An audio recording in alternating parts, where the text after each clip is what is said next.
So yes, I just wanted to quickly introduce you to what we do at Arioneo. So we are a company that design technology dedicated to athletic horses, performance and health. We have two brands. The first one is training solution with Equimeter, a racehorse sensor that records GPS, cardio and locomotion data of each horse during training. And the second one is the vet services with Equimeter Vet, which collect the exercising EKG, which is scientifically validated, and also record cardiac locomotion and GPS data. And finally, Equisim, that we develop in partnership with a clinician from the ENVA CIRAL that quantify locomotor asymmetry. And so today we are pleased to have with us Chris Whitton, professor at the University of Melbourne, who will take us on a deep dive into the underlying cause of racehorse injury with a focus on the bone physiology and biomechanics. Just before we get started, I would like to remind you that there will be an opportunity for question and answer at the end of the webinar. So if you have any question, you can write them down as we go along. So now I will let Chris speak, and thank you everyone to be here. Thanks, Leah. So yeah, I'm going to talk about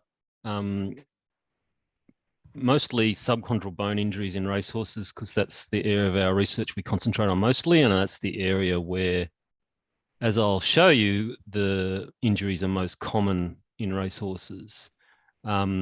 Our work is funded by the Victorian State Government and Racing Victoria and the University of Melbourne as well. It's a combined program that looks at injury prevention in racehorses, which we've been involved in now for 6 years, and quite a bit of what I'll talk about today is from that research.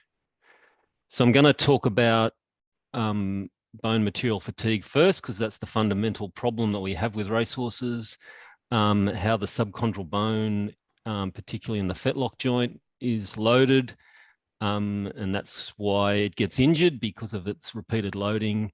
The bone response to loading through both bone adaptation and bone repair, and then we'll talk about how injuries might progress. And a lot of our research is based on the two main types of injuries we see, the fatal, and I'll be talking about both, and I'll try to point out when I'm particularly talking about fatal injuries as opposed to non-fatal injuries. Our fatal and catastrophic injuries are well defined because obviously they're easy to identify because they're severe, but they are relatively rare, thank goodness. And so getting large numbers of them is challenging for research. Our non-fatal injuries are much more common, but are not as well defined because, as we'll point out, there's not a clear definition between injury and non-injury, because racehorses are accumulating damage the whole time, and when it tips over into an injury is not always clear.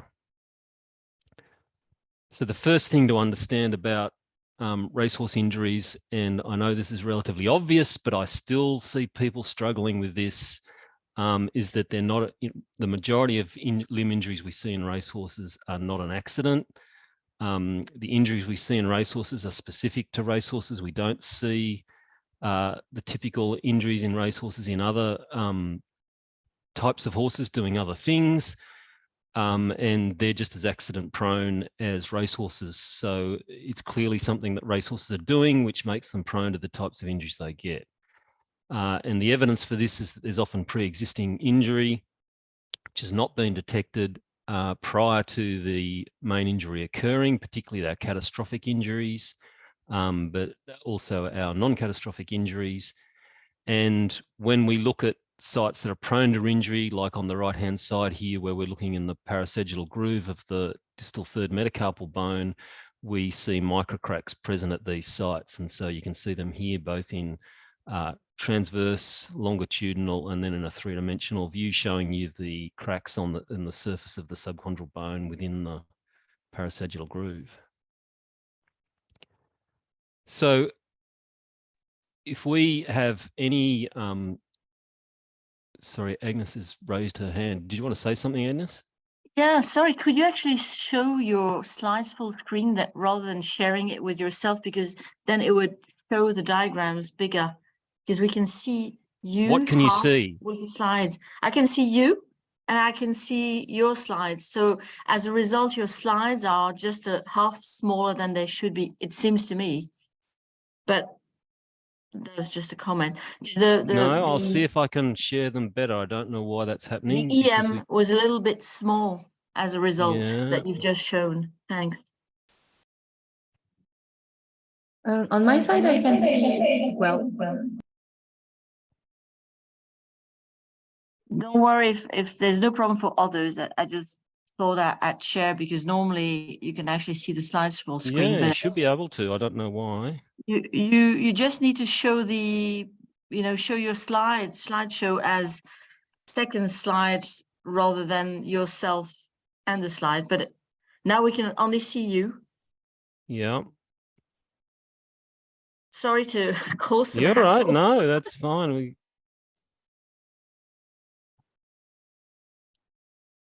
And if you change now the slide, the show chart, the slideshow. So it is sharing the screen that is the full. Yeah, but we can't see your slides now. Now we can see half and half. And if you go one more time, maybe on your F8 or whatever. F8. But anyway, if there's no problem for other people, I don't want to create havoc. Leah, what are you seeing? On my side, I can see clear. So maybe Agnes, if you can click on the presentation, you will have it in full. Yeah, I have. Don't worry. Thank you very much. Sorry to cause hassle. That's all right. Thanks. Okay, so if we apply cyclical loading to any material, we will eventually get micro damage and failure. And that's a law of physics that we can't avoid. So any material, this applies to any material, you apply enough loads, eventually it will fail. Here's an example of metal that's failed within a piece of machinery. And you can see we've got a major crack here. We've got multiple additional cracks surrounding that. If we look at bone from the fetlock joint of a racehorse, we've got the joint surface down the bottom here, and you can see almost identical appearance of a major crack and lots of minor cracks surrounding it, typical of the structural damage we get with cyclical loading and fatigue failure. The problem we have with fatigue failure is it's hard to wrap your mind around, and it's for that reason it's poorly understood. One, because you can't see it. Micro damage is not visible in the live horse with any technique that we know of so far. It's difficult to measure, and it's cumulative. So it's always accumulating when horses are galloping, as I'll show you in a minute. So one of the important factors with fatigue is the fatigue life, which is the numbers of cycles of load prior to failure. So if we look at the graph on the right, we've got bone stiffness on the vertical axis, and we've got numbers of cycles of load on the horizontal axis. And as we go along, you can see that the stiffness doesn't change much for quite a long time till we get towards the end of the fatigue life of the material, and it starts to reduce a bit, and then we get catastrophic failure.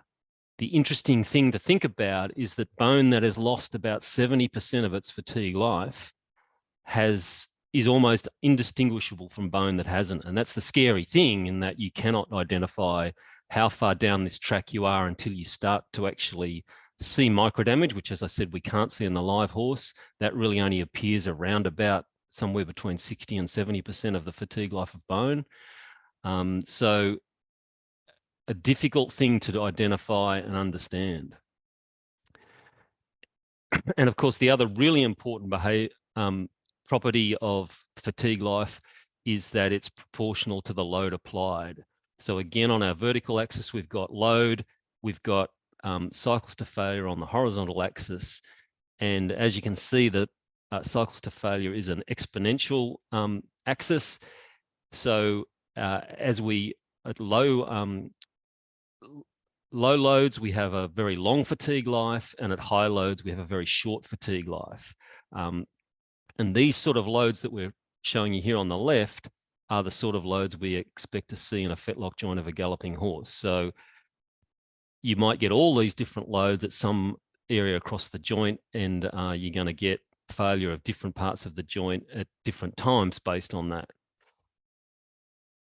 Load is proportional to speed, as I'll talk about in a minute. So the faster we go, the fewer the numbers of strides that the horse can take before we start to get failure of bone.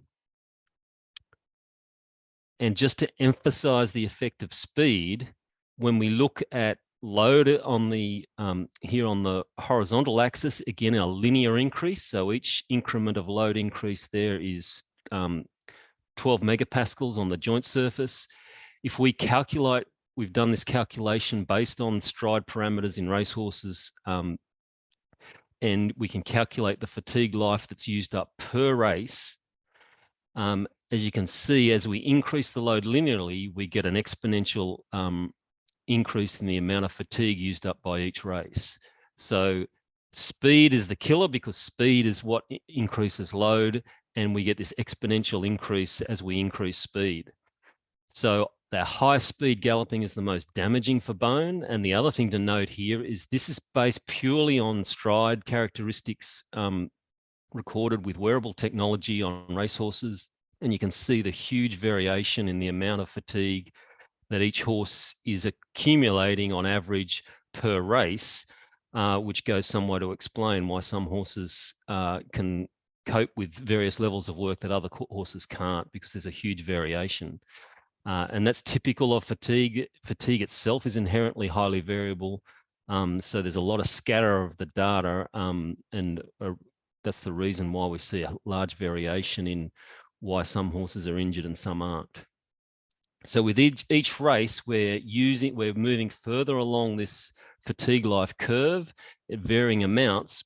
But the important thing to understand is with each race, you have used up a certain amount of the fatigue life, and you are that much closer to each packet of bone within the joint failing. And just to complicate things even more, one of the important things that we've identified is that there are multiple pathways to injury. Again, our graph on the right shows the hazard rate, or more easily translated into injury risk, based on the number of races from the start of a horse's career and moving along through its career. And you can see we've got a higher risk when horses first start their race career. As they get up to around about the 10 to 15 races, it bottoms out and then slowly starts to the risk of injury slowly starts to increase again. This is all injuries, not just catastrophic injuries that we're looking at here. And basically these ones that are occurring earlier are where we're getting injury in a poorly adapted skeleton. So we get a rapid accumulation of damage with very few starts. The typical example of that is our humeral stress fracture or humeral catastrophic fractures, which are typically in horses that are inexperienced and have had few races, or in horses that are coming back from a spell where their skeleton has de-adapted. And then we have the injuries that occur later in the horse's career, more associated with a slow accumulation of damage over time. And in those, the typical injury we see there that characterizes that is the sesamoid fracture, which typically associated with high prolonged workload. And as I'll talk about later, probably due to the fact that the bone has difficulty in fully adapting. So first, I'm going to talk about how loads are generated in the lower limbs, particularly the fetlock joint, which is the one that we're most concerned about. Now, obviously, we've got large animals and they're going to generate large loads when they go fast, but it's actually when you try to understand how loads are generated, it gets even more scary. So we've developed a computational model of the forelimb of the horse, and this is the model here. Green arrow is the ground reaction force. the red lines are the muscles, which generate the muscle forces, which I'll talk about in a minute. And by developing this, we've been able to understand how loads are generated in the lower limb. And so the basic principle, which I'll go through very briefly here, is our ground reaction force is centered on the center of pressure of the foot, and that causes a rotational moment around the center of rotation of the fetlock joint.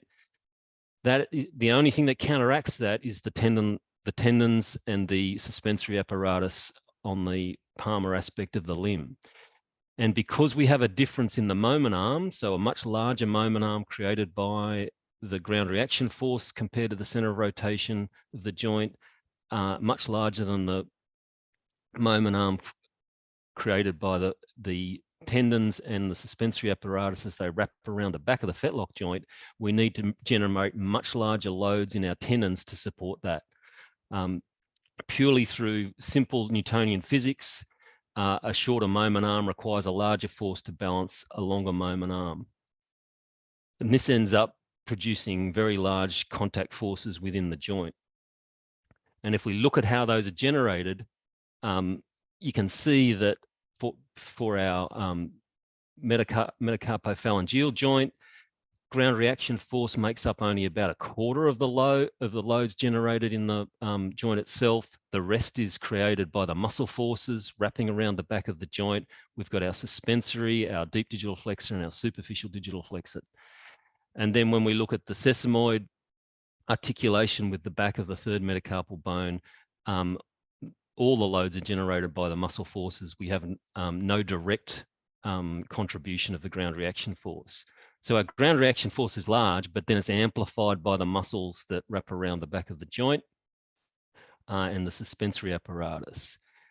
So when we're supporting a moment arm and we've got tendons wrapping around it close to a joint, we end up with large tendon loads and large contact forces, which is why we see tendon injuries and why we see joint injuries in racehorses, because they're generating large loads repeatedly. And those loads are proportional to speed, and these are the calculations we've done on total joint load at various speeds. The fastest we've gone is about 3/4 pace, so it's not even full speed. And you can see we're getting 4 tons of load with every stride on a joint that is smaller than your knee. So just to put that into perspective, that's 3 small cars applying load to a joint repeatedly. It's not surprising that things can go wrong. So our ground reaction force is amplified by the tendon wrapping forces, as we said. The ground reaction force itself has limited effect, except in the limited direct effect, except in the metacarpophalangeal joint, where it's about 25% of the load. And the greatest magnitude of that load is just after mid-stance, around about 60% of stance, where we're getting the big loads.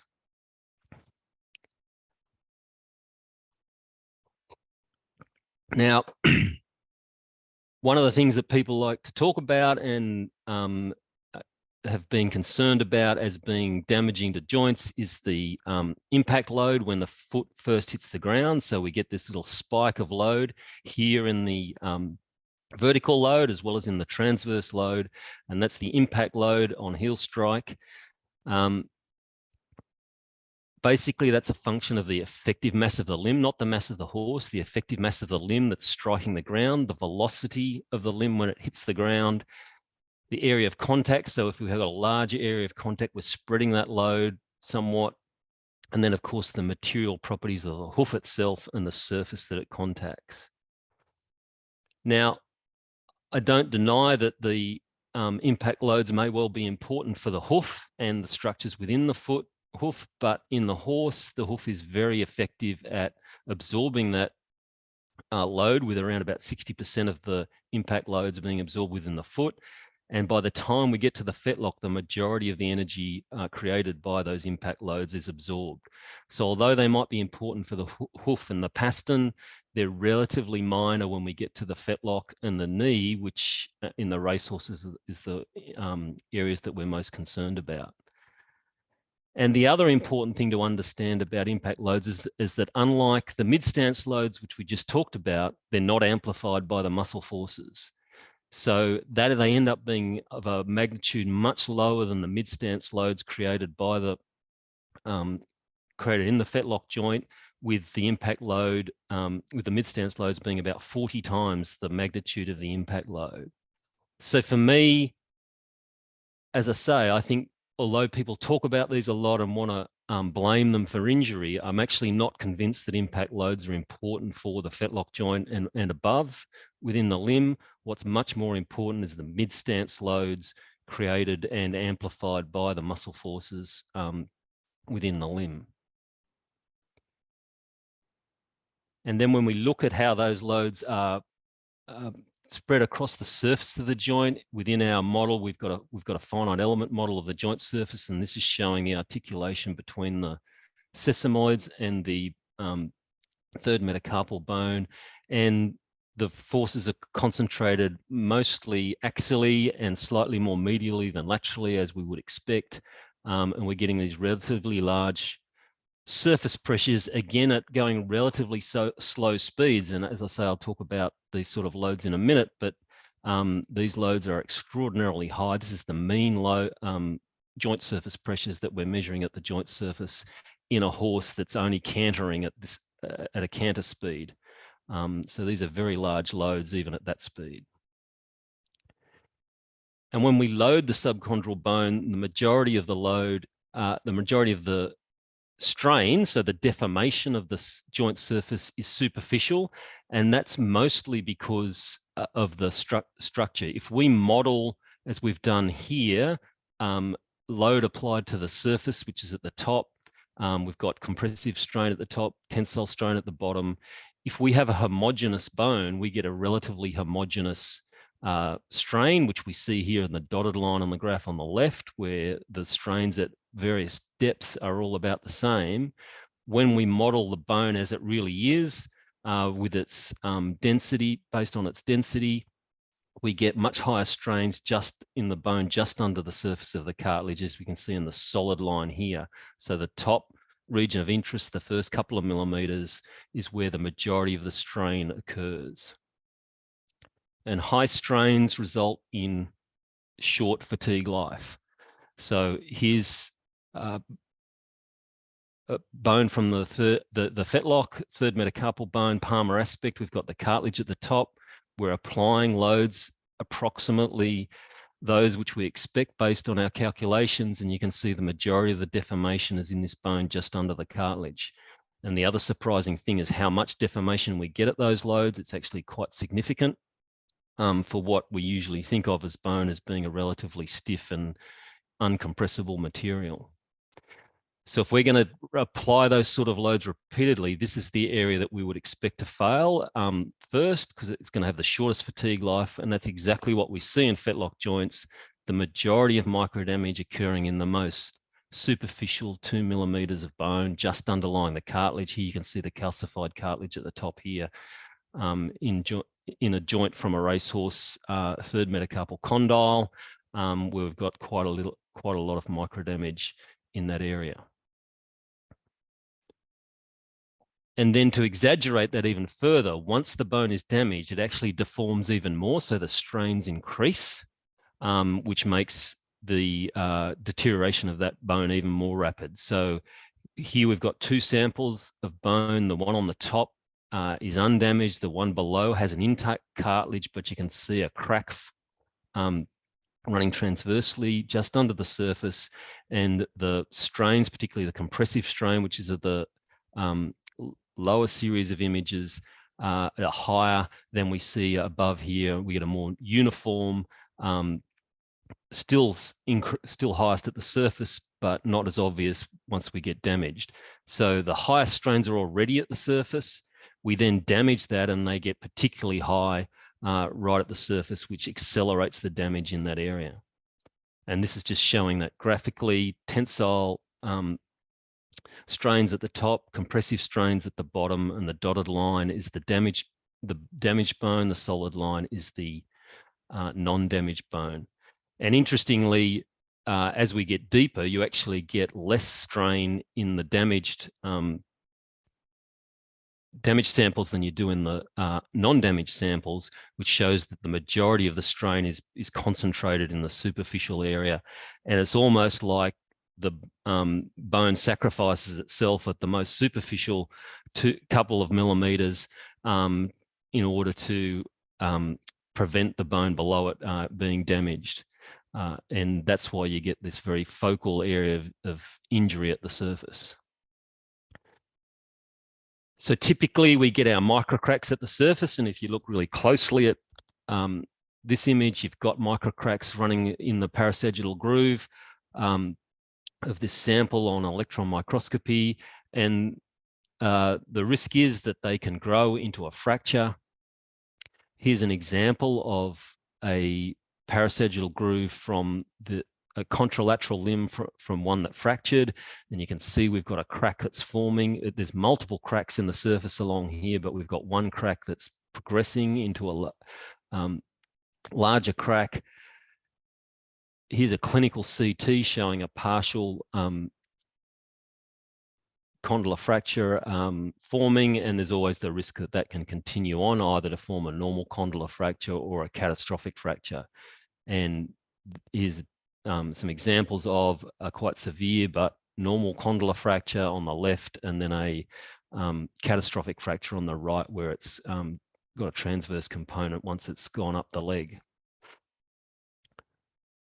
The alternative is that those cracks can propagate transversely across the surface, which is what we see when we get our typical Palmar osteochondral disease lesions.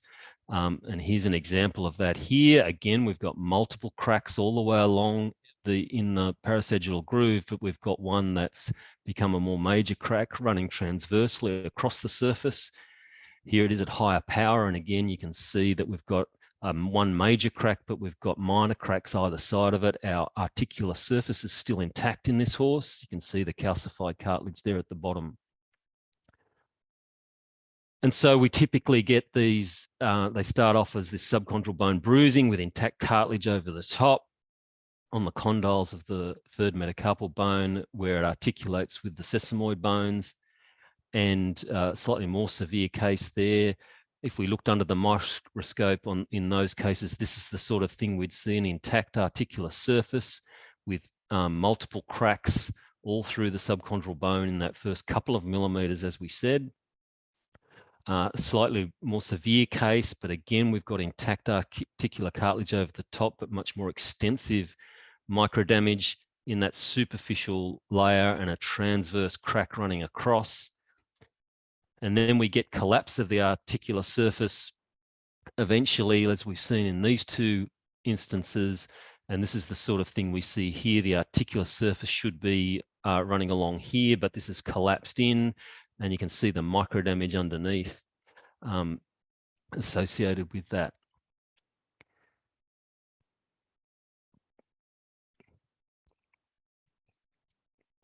So the prevalence of these is high. As we know, in Hong Kong, it's around 70%. For our population here in Melbourne, it's only slightly less than that, at around about 2/3 of the horses we see in the post-mortem room have forelimb Palmar osteochondral disease, and just a little bit less in the hind limbs. The risk of subchondral bone injury is as we would typically expect with a fatigue injury, associated with increased total lifetime races and multiple racing seasons. So that's accumulation of damage over the horse's career. But we also see it associated with shorter times between races and shorter times since the last race. And so that's rapid accumulation of damage.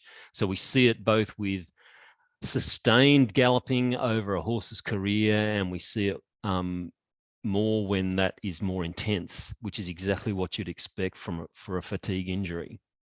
Interestingly, we see very similar risk factors for the risk of all fatalities, notwithstanding that, as I said, we get some of these that occur early in a horse's career, but we also get these, overall, we see an association of fatality with longer career duration, greater numbers of races in a career, which is again accumulation of damage over time, and then greater numbers of races within a 30-day period, and starting a race within 1 to 14 days prior, which again is consistent with rapid accumulation of damage.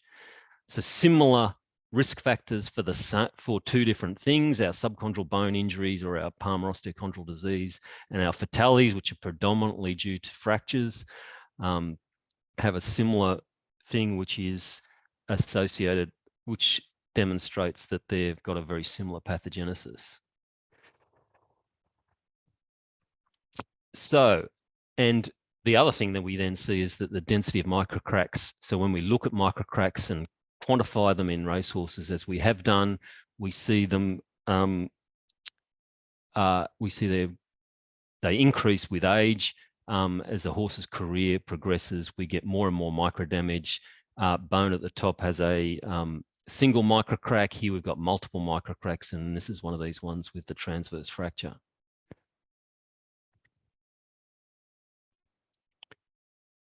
So accumulation of bone damage is the result of high-speed galloping, and the faster they go, the more likely they are to develop micro damage.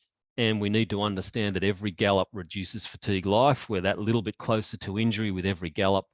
And that's something that you need to consider. I see trainers and vets talking about how, you know, we say, well, you shouldn't be doing, you know, this horse shouldn't be racing as often, or they say, well, we got away with it.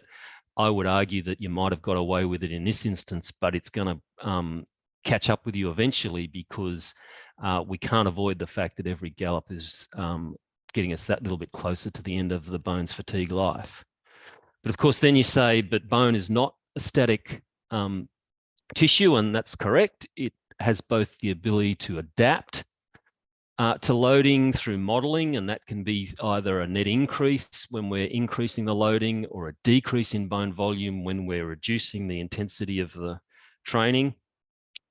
And we also get bone repair. So bone is able to remodel and remove and replace bone,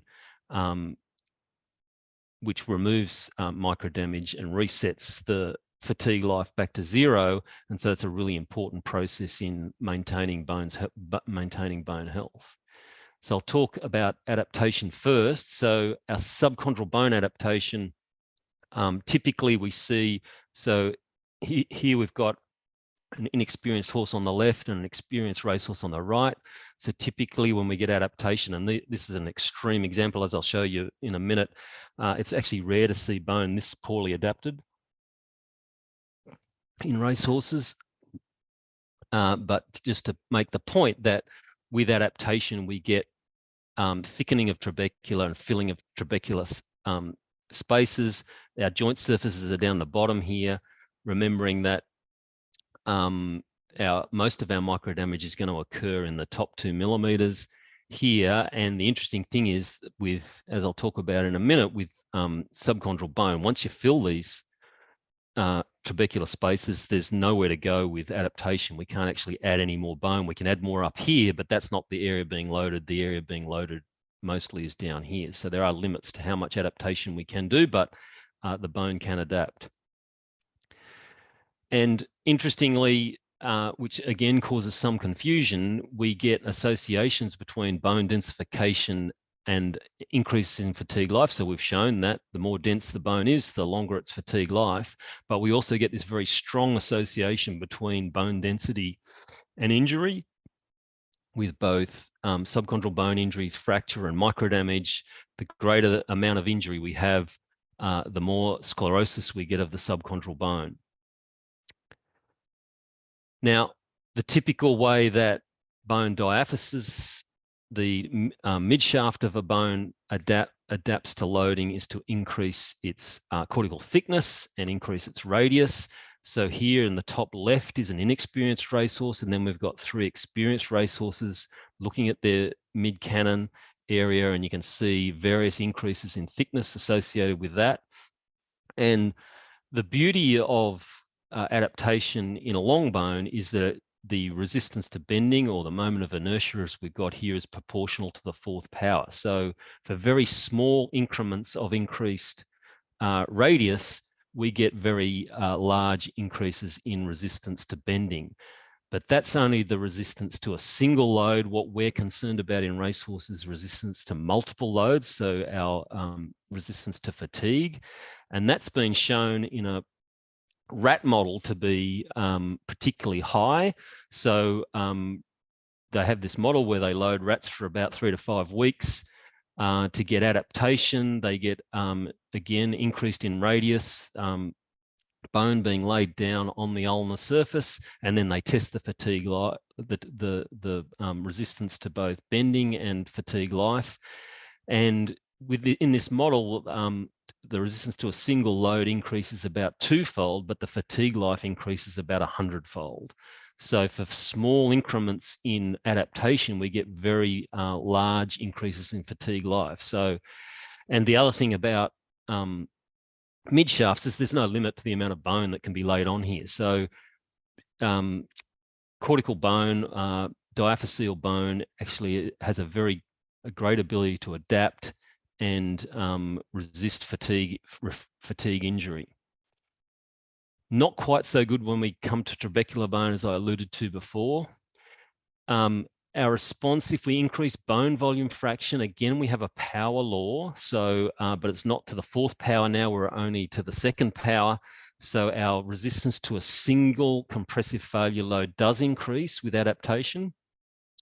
But when we look at fatigue life, it's not nearly as good. It's now only a linear relationship.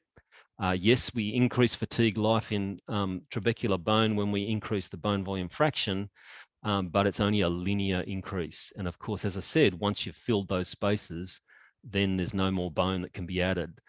So there's limits to how much adaptation we can get in contrast to cortical bone. So our cortical bone, if we look at fatigue life and we look at training, when we start training, we get this exponential increase in resistance to exponential increase in fatigue life. So we do have this risk, and that's when we see our cortical bone fractures. So our humeral and tibial fractures occur relatively early, but once adapted, they're much less likely to occur. When we look at subchondral bone, it's not nearly as nice a story. We only get this linear response to training, and it's limited. Once that area fills, there's no more adaptation that can occur. So we have this high risk early when bone is poorly adapted, but we also have this high risk later because of the maxing out our ability to adapt and the relatively slow ability to adapt as well, which is why we see particularly things like our sesamoid fractures, which is all trabecular bone in these horses that have got these long, quite intense careers.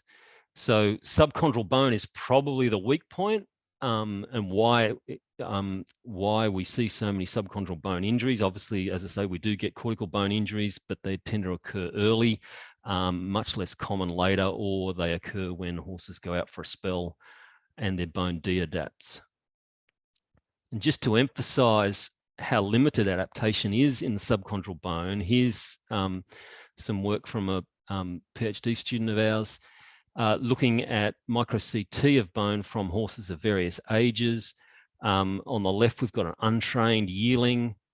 You can see that there's adaptation even before these horses go into training. Here we've got an untrained 2-year-old. We get a little bit more adaptation once that 2-year-old trains, but then nothing much changes at the surface. You get a little bit more extension of modeling further away from the joint surface, but that's not the area that's going to be damaged. The area that's damaged is this area here.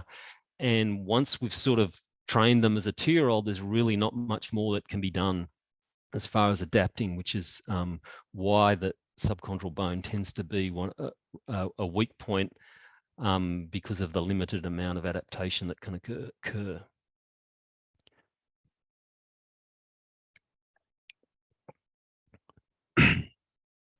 So we have these risk periods when horses first come into training, where they have to adapt their bone to the training, but we also have these risk periods when horses go out to spell, when the bone de-adapts, and that's both cortical and subchondral bone that can be injured at those points. And so they're particular times where we need to be careful and observant as to what these horses are doing. And then we move on to bone repair or remodeling. So that's the resorption and deposition of bone. Here we can see it happening in trabecular subchondral bone. So the moth-eaten appearance of this surface is where the osteoclasts have been chewing away at the bone and removing it. And then the dark bone is the new bone that's been laid down on the other side of this space. And as that continues, this space will slowly drift across to the right, and we'll get replacement of this bone with new bone on the left, without any change in the volume of bone as that happens. It's a little bit more difficult when we get into the dense bone just under the articular surface, which is where we see microdamage, as we see here in a parasagittal groove. But this horse is out spelling, and you can see that again, it's got this quite active bone resorption on these surfaces here. And then the dark bone that's following along as these spaces move in and remove this damaged bone and replace it with new bone. In these dense areas, it requires removal of bone first, and so you do get weakening of the bone when it happens, and that's why bone has evolved not to do it when there is a high load environment.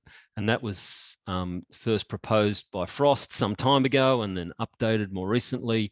But he talks about the mechanostat, so this way that remodeling is dependent on the loading environment, and when the loading environment becomes high, that remodeling switches off or declines. When loading is low, then remodeling increases. And that's really important for our racehorses, because when we're training them, they're in a high load environment, and we've shown that the bone turnover is actually relatively low in the horses that are in training. So here's a subchondral bone from the condyle of a third metacarpal bone of a horse in training. Here's an extreme example of a horse that's been resting for 9 weeks in a paddock, not in a stable. It's out moving around, but it's been going for 9 weeks, and you can see really active remodeling going on, very inactive here. And it's dependent on the site. So we see this most marked in the condyles. It also occurs in the parasagittal groove, but it's not as prominent there where the loads aren't so high. So it's really a response to high loading, which of course the areas that are under the highest load are the most likely to be damaged, and so they're going to have the least amount of bone turnover. So that creates a problem in that when we're intensively training horses, they're accumulating damage, because remember, we're cyclically loading the bone, so we have to be accumulating damage. We're using up fatigue life, and yet we've reduced our repair. So we've got damage accumulating, our repair process is reducing.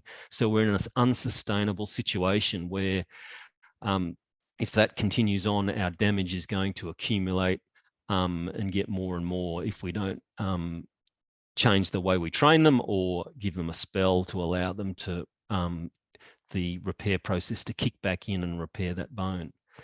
And that's why we end up with this accumulation of microdamage over time in horses, because they're probably not getting enough time off. They're in this cycle of damage accumulation, not enough repair, and so the net effect of that is slow increase in the microdamage accumulation over time. And so then the question is, and certainly it's been proposed, does the response of the bone to cyclical loading contribute to injuries? And there's 2 ways that that might happen that have been proposed, both the densification of bone causing density gradients, which may result in greater shear stress, or densification resulting in greater brittleness of the bone, and this dense bone being more likely to fracture. I'll talk about that in a minute. The other one is the focal resorption associated with remodeling, causing a stress riser and therefore encouraging fracture propagation. If we talk about the density gradients first, the first thing to understand about that is that just because we see densification on our imaging doesn't mean that the bone is stiffer. One of the first things we learned when we started doing mechanical testing of bone is that there's actually, in the subchondral bone of racehorses, there's actually relatively poor association between density, bone volume fraction in particular, and stiffness. So our most superficial bone is our most dense, and yet the slope of the stress strain curve here is the stiffness is lower than the deeper bone, which is more stiff but is less dense. So just because you have high density of bone doesn't mean it's actually stiffer. So I'm not sure you can conclude that you're going to have density, you're going to have stiffness gradients in subchondral bone based on its appearance. I'm not saying you don't, but you can't conclude that from the appearance. And then we did a study some time back looking at this and looking at where the fractures occurred in relationship to the density on micro CT. And if you go by the principle that the fractures occur at density gradients, they should occur on the margins of the sclerotic bone, but in fact, they nearly always occur right in the middle or right in areas of very dense bone and right through that dense bone, not where there's a density gradient. So I don't actually buy that idea. The other one is brittleness. That's based on single load testing or monotonic testing, not fatigue testing. When we fatigue test both trabecular bone as here to failure, we see that there's a linear relationship between bone volume fraction and fatigue life. So the denser the bone, the longer the fatigue life. So we don't see any drop off in that, any effect of that causing a problem. Here's our work from subchondral bone. If we exclude the ones that already had damaged, which are going to have a short fatigue life anyway, we again get a linear increase in fatigue life with increasing bone volume fraction, as you would expect. So bone volume fraction is not the problem. It actually is protective because it increases fatigue life. So why do we see it in association? We do see it in association with microdamage, in particular an injury. I would argue that that's not associations, as we know, are not always causative, and I don't think this is causative. If you're applying high loads enough to get damaged, you're going to get adaptation, and so it's going to get densification. If, as we've shown, you then get damage to bone and it loses its mechanical properties, you're going to see more load applied to the surrounding bone. So that's going to adapt as well. So for me, it's purely adaptation in response to loading, which is exaggerated when you get damage. And that's why we see this close relationship between sclerosis on our imaging and injury. So then moving on to focal resorption and whether that might contribute to fracture. It certainly might. And we do see that it's associated with articular surface collapse in our pod lesions, as I talked about initially.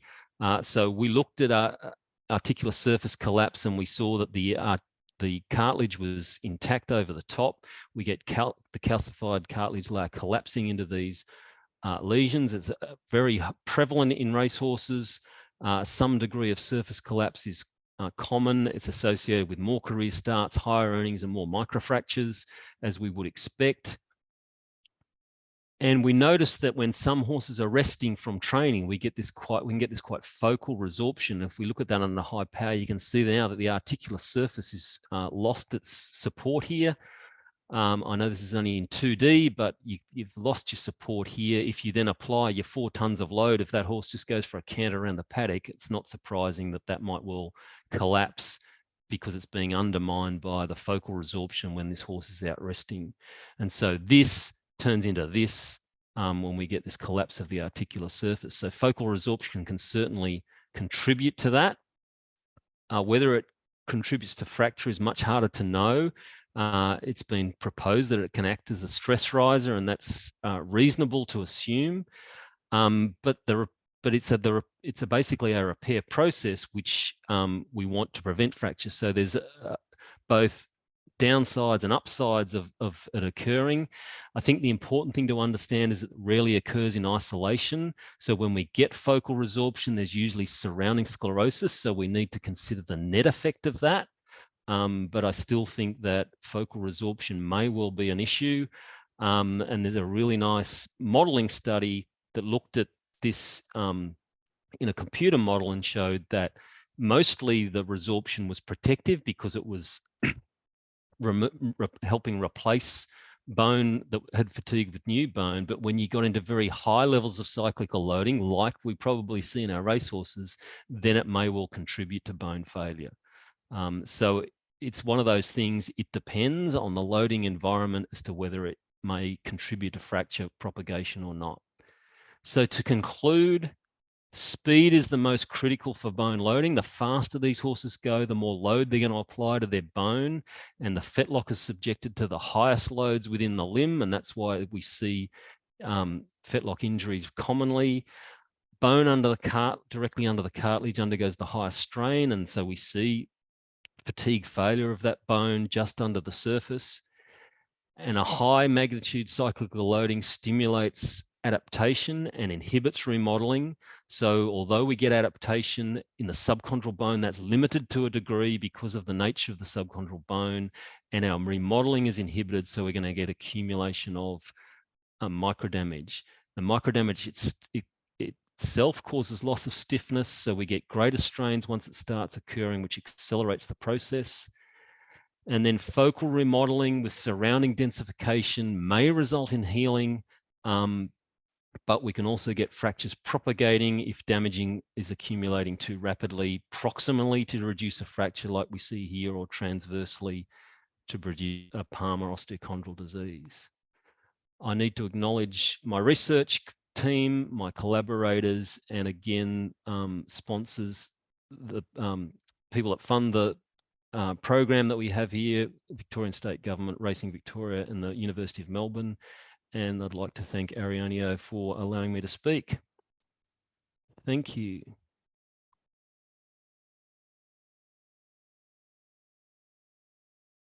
So I'm happy to take any questions.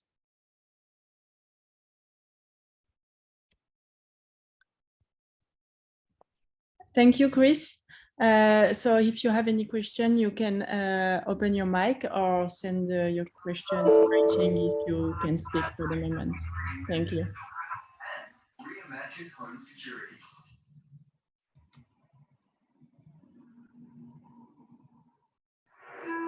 Actually, Chris, I have a question for you. Thank you very much for the presentation. It was great. Is there a difference between the chances to get injured for horses depending on their locomotor profile? Like, do sprinters or stayers get injured more, or is there no difference? That's really interesting. So when I showed you that data for fatigue life accumulated per race, so if a race is twice as long as another race, so if you have a 2,400 meter race as opposed to a 1,200 meter race, the amount of fatigue accumulated is not double because the horses are not going as fast, but it is more. So distance horses do accumulate more damage per race start as opposed to sprinters, but sprinters go faster. So it's a combination of the two, but in general, our distance horses are accumulating more fatigue per race. And it is certainly our experience that they have more of the Palmar osteochondral disease type injuries than our sprinters, but we see it in both. And I think it's got a lot to do with how they're managed. And yeah, I think you can, as I say, there's multiple pathways to injury. So I don't think you can have a blanket statement that distance horses are worse than sprinters. However, in general, our distance horses are doing more miles. Yes, it's slower speed, but they are still accumulating more damage. And I certainly, it is my clinical impression that they tend to have more of the chronic injury, subchondral bone injuries. But again, they tend to be older. Certainly in our racing environment, they tend to be older as well. Our sprinters tend to be younger, not have as long careers. So there's a bit of swings and roundabouts there. Okay, thank you very much. Yeah, a lot of factors then. Yeah. Thank you. It's complicated. We have sorry. We have some question in the comments. So Kira asked, what do you propose is ideal spelling windows? Ideal spelling window. I'm actually going to talk about that in my next talk. And that's a really good question. In general, so just again, talking about our experience here in Melbourne, our horses are not getting enough time off. On average, our horses gets 2 periods of 6 weeks off a year. That's the standard average spell time for horses in Australia. And I would argue, based on the amount of microdamage we see, that that's not enough. The question is, are you better off increasing the duration of spell periods or having more shorter spell periods? And theoretically, there is some evidence that you get the biggest bang for your buck in the first few weeks, and then the longer you go, you get less. You still get an advantage, but it's not as high because your remodeling rate is slows down a little bit. And so there may be some benefit in multiple short spells. And we have some evidence that that may be beneficial in some of our younger horses. But I wouldn't say it's great evidence. So yeah, that's something we need to probably do more work on. But I would argue that, and as I point out in my other talk, that every extra week you can get is of significant advantage. And we can quantify that for you. But there's probably some benefit in having multiple shorter periods rather than lots of long periods. Yeah, but that's still stuff to try and understand better. Thank you. And we have another question of Dilip that asks if it's advisable to work the horse having stress fracture. So I certainly wouldn't be working a horse with a stress fracture, if that's what you're saying. If it's actually got a stress fracture, I think they need to be rested, because you have to allow the remodeling process to kick in and repair the fracture. So we're nearly always suggesting a minimum of 3 months off for our horses with stress fractures. Okay, thank you. And also Alison explained that she trained a 3 years filly, 3 days canter through warm-up down, and the 4th days 3/4 pieces at this stage up, the strength like 500 meters, sorry. And she asked at what point should they start to go faster, 48, 50 kilometer. Yeah, trying to give individual advice is difficult. And again, I'll talk about this a bit more in my second talk about how to manage introduction of work. Again, I tend to talk in general principles that whenever you increase speed, you want to at least maintain or ideally reduce distance. One of the big mistakes we see people make is that they increase speed and distance together, and that's a real problem. As you introduce a new speed, you want to reduce your distance, and probably you could do that every couple of weeks. You could step up your speed a little bit, but you want to cut back your distance or at least maintain the distance they're going rather than increase it. And the general principle is short bursts of speed twice a week will adapt bone to what it has to do. And you want to minimize the amount of high speed work you do, but you still got to do some to adapt the bone to what it has to do. So, but I'll talk about that more in my second talk. Thank you. We have another question of Jonathan that said, as a follow-up of up to the length of spilling, at one stage, will the horse have gone through the complete boom remodeling cycle? Yeah, so I find this fascinating. I mean, people talk about a complete remodeling cycle, and that's around about 3 months. But I'm not really convinced I understand what that is, because remodeling is going on all the time.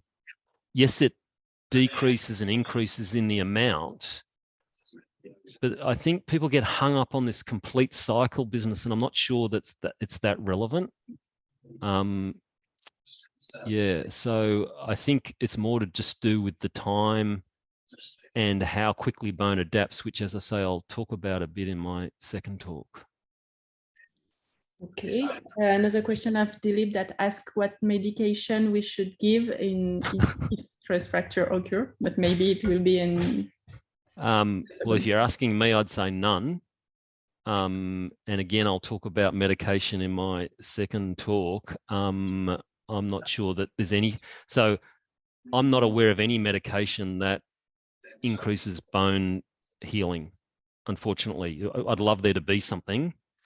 And people get sick of me telling my trainers that time is the most important thing. But as far as I can tell, and I've looked and I've tried, I find nothing that accelerates that process. And so you need to give the horses time. Time is your friend. Ideally, don't ever get them to that point where they get injured. But if they do, then time is the only thing that's going to solve it for you, unfortunately. Giving medications is a recipe for spiraling downwards, as I will explain in my next talk. Perfect. We have 3 more questions. How long the short period you advise, and what time should we give horses rest period? Yeah, so that's the big question, and I think it's a combination. So you can't have a single answer because it depends how long the horse has been in work and how intensely it's been trained and raced. So the more intense the training and the racing and the training program, the longer the horse is going to need off. So it's you need to think of these things all together. And as I say, I think 2 periods of 6 weeks in a year is not enough for the way horses are trained, certainly here in Australia. It might be different elsewhere. People train horses differently, but I can't speak to that. All I can speak to is how horses are trained here. And I would argue if you can get an extra 1 or 2 weeks on top of that 6 weeks period, then that's fine. Or you add it's quite hard with our racing program to add an extra spell period in amongst that. But yeah, I think you can't just say this amount of rest is what you need if you don't know how much work the horse has done and how intensely it's been trained. Yeah, it's an individual thing. So the more intense the training, the longer the horse needs. Okay, thank you. Douglas asks if it's ideally rest in box or spelling paddock to have a faster remodeling progress. I think you're better off having the horse out and moving around in the paddock when you're spelling horses. But if you've obviously got a stress fracture, then you do need to confine them. So ideally, you'd never get to that point where you've got a stress fracture and then you don't need to confine them. They can be out moving around. But if you've got a stress fracture, then we generally say 6 weeks confinement and then 6 weeks in a paddock. Okay, thank you. Ophélie asks, how much do living conditions affect the risk of stress fracture, like the horse living out versus stabling? We don't have good data on that. I'm not sure that anybody's shown that there's a difference. I'm not aware of any data comparing that. Okay, thank you. And one more question of Alison, who asks if it's possible to image this bone before the racing bone. So that's a hot topic at the moment. So as I'm sure some of you know, we are involved in screening horses for our Melbourne Cup Carnival with imaging. And that is a challenging process, but it is so far appears to be helpful. But of course, we can't see microdamage. All we can see is the bone's response to it. And once the bone is responding to microdamage, then you know, unfortunately, you've gone too far and you've got significant micro damage. So in an ideal world, and I know that that's always not possible, you don't want to be relying on imaging, because by the time you can see it with any imaging, you've got quite significant damage. So yeah, it's challenging to use imaging, and I'm not saying it's the answer to everything, but we do use it in our elite spring carnival horses, and it's challenging to then decide which of the horses that are safe to race and which aren't, but we have to do something because we have such a big problem here with horses breaking down. And again, I'll talk a little bit more about that in my next talk. Okay, thank you. I just see that Michael and Agnes raised their hands. So if you have some question, do not hesitate. Yeah. Hey, Chris. As you mentioned before, in Australia, there's a historical pattern of spelling from 4 to 6 weeks. Yep. That's the normal, the pattern twice a year. And different racing jurisdictions around the world have horses in works for 12 to 18 months without spelling periods. Is there any evidence on the difference in injury prevention and from bone densities in different jurisdictions as to whether the horse should stay in work for longer periods of time or actually have a spell? Because when we talked earlier about the remodeling periods and that capacity, when it goes to spell, it reduces and then has to build back up again. Yep. Is there benefits of actually keeping the horse in work, just a different form of work that's not putting massive load on bone? Yeah, so really good question, and we don't exactly know the answers to that. So it's very difficult to compare injury rates across jurisdictions because there's so many factors that are different. I would say that Australia has the lowest catastrophic injury rate in the world, so there must be something going right here. I'm not convinced that horses... So it may be possible to train a horse and keep it in work for longer than we do here in Australia without consequence, but I actually am not convinced that that's the case. We don't have great evidence to say yes or no, but to do that, you have to be training the horse at a level that allows enough bone turnover to keep the bone damage at a low enough level, and I just don't know that that's possible. And I guess the other thing is the frequency of racing in different jurisdictions compared to Australia. Yeah. And so I think that's why you get away with it to a degree. But as I say, injury rates are higher everywhere else. So yeah, I'm not convinced that that's the right way to do it.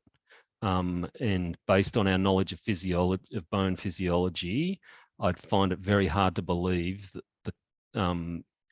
that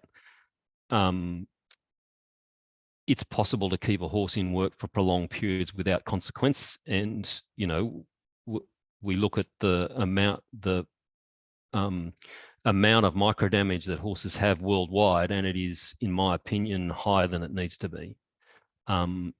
So, yeah, I would argue that we're not giving horses enough time off.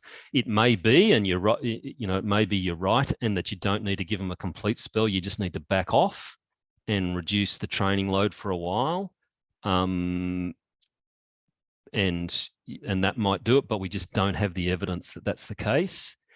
And I completely get what you're saying, and I understand that there are risks involved in resting horses, because then you have to readapt the bone when you bring them back, and that's, again, a risk period. But trainers do it here and have been doing it for years, and there's plenty of trainers that manage it well.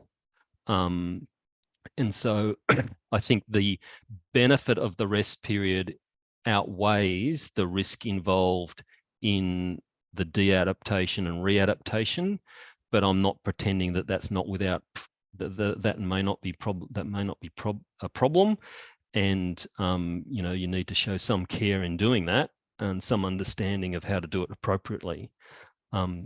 So yeah, I get that it's a difficult balance, but I'm not convinced that you can train a horse for prolonged periods without rest and get away scot-free. I really don't think that that's. I'd love that to be the case, and I'd love people to show me the evidence for it. But I'm very unconvinced that that's possible. Yep. We have another question of Dilip. If he asked if you advise swimming exercise during the 3 months rest period. Well, there's no harm in the swimming. It's swimming, but it depends. I suppose you have to ask yourself the question: why are you swimming the horse? If it's not going to do much for the skeleton. My understanding is that people use swimming to maintain cardiovascular fitness without stressing the skeleton, and so doing that within a rest period, I'm not sure really of the benefit for that. I can see the benefit of it during a training period where you want to do more cardiovascular work without stressing the skeleton, and that makes a lot of sense to me. But I'm not quite sure why you'd want to do it during a rest period. Okay, I see that Anil raised his hand too. Hi, Chris. Anil here, Hong Kong. Just a question of bone adaptation to different surfaces compared to what they're training versus racing on. How does that affect it? You know, if you have well, again, we don't. It's a bit softer compared to what you're actually racing on. Yeah, again, we don't have great evidence for that, except that, you know, it makes sense that you adapt the skeleton to what it has to do. And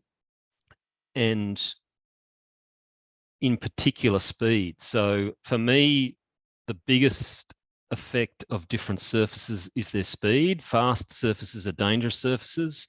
As I pointed out, speed is the real issue in generating load. And so if you're galloping horses or doing fast work on fast surfaces, then that can be problematic. But in an ideal world, you would adapt them to what they race on. But that's based on, you know, our that's based on theory rather than any practical data. I'm not sure that anyone's shown data that shows that horses that race on a different surface to which they train are any more or less prone to injury. And again, it would be totally dependent on how you manage that. I think that sort of thing could be managed well and therefore be less of a problem, but it could be managed poorly and be a big problem. So yeah, I think it's difficult. I was thinking more on the lines of once bone adapts to, say, training on a softer surface, and it's actually adapted, you're not in that early phase of training. So then if you actually move to a different racetrack or a different jurisdiction to race and the track was hard, would that bone adaptation that occurred be sufficient to sort of bear up on a different surface? Yeah, so I think the adaptation again is based on the speed. So provided that you can go reasonably fast on a surface, then moving to another surface that's of a similar speed, I think is fine. If you suddenly move to a surface that is a lot faster, that's where you might have some issues. That would be my concern. All right, thanks, Chris. And yes, if you want to speak. Yeah, thanks, Chris. This is a really wonderful talk and I really enjoyed it. There's so much to ask you, but I'll have to limit myself.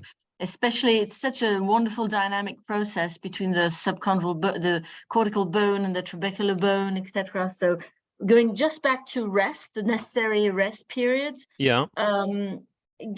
Do you not think, I mean, obviously, in terms of training, you've shown that how the adaptation evolves and how the necessary speeds occur in order for it to adapt. Okay, but going back to rest, do you not think that people need to be reassured about the fact that if you let a horse have 3 weeks rest, it's going to be, in terms of cardiovascular fitness, okay enough to not hinder its performance, and therefore that it's all benefit in terms of bone rest, and especially I think rest is a period, we haven't talked about it, where nutrition is really important. I mean, the nutrition can actually benefit any horse's tissue better actually when the metabolic rate is lower, it seems to me, from what I've read and experienced. So do you not think that we need to conduct research where people need to be reassured that, okay, the fitness is going to be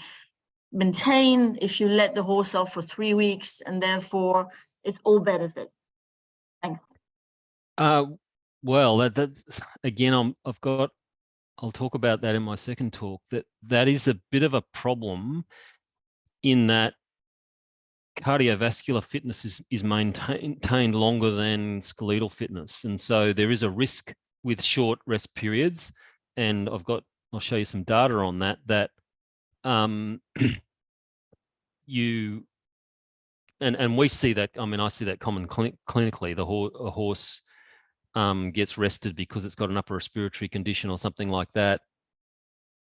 10 days to 2 weeks later, the trainer considers it's still cardiovascular fit. So then gallops the horse and they go sore because their skeleton's already started to de-adapt. And so that's something you've really got to watch carefully, that they can de-adapt really quickly. And I'll talk about that a bit more in my second talk. So yeah, look, I'm a big proponent of rest, but you do have to be very careful about it. And there are issues with bone adaptation that you have to be really aware of when horses stop galloping. So yeah, it's something to really keep in mind and consider.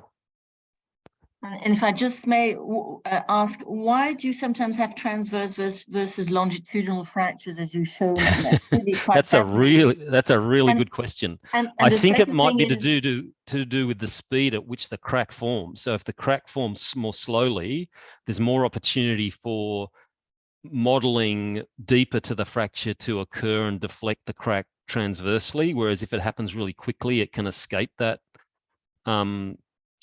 modeling and go proximally. But that is a really important question that we don't have a good handle on, to be honest.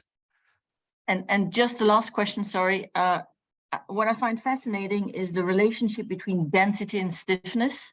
Yes. And I mean, as you were saying, the lower bone, the deeper bone will get actually stiffer and stiffer. Yep. And do you not think that the fact that it's getting stiffer when you are loading the leg, in fact, the propagation of the stress is actually put further onto the subchondral bone, because the deeper bone being stiffer actually, like reverberates. Sorry, I'm not very technical about my wording, but you mean the initial load is onto the deeper bone, which actually gives back some of the load to the subchondral bone, and therefore increasing even further the load to the subchondral bone, which is dense, yet, but less stiff, and therefore takes in. Yeah, so I think the subchondral bone is the sacrificial lamb. It's sort of, it's the thing that goes first, and the whole process that I've described tries to localize it there and prevent it from the damage from getting any further up into the bone to cause a more significant fracture. So it's like it's the crumple zone, that the whole bone physiology is designed to let that be damaged and focus the damage there and keep it there, so that it doesn't get further. But of course, that in itself is a problem, because the joint surface is pretty important to these animals. So as usual, we go too far and we end up with damage that's irreparable. And then we might not get a catastrophic injury, but we get poor performance and lameness that affects these horses' careers. Many thanks. Wonderful. Thank you. And we have two more questions. Dilip that ask if you advise support bandage to affect limb. So I'm not sure that there's any evidence that support bandages do anything to help prevent.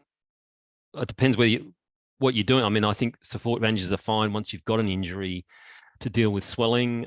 But as far as supporting load, I think you're kidding yourself if you think that the loads that we talked about, the 4 tons of load on the joint with every stride, that putting a bandage on is going to have any effect whatsoever.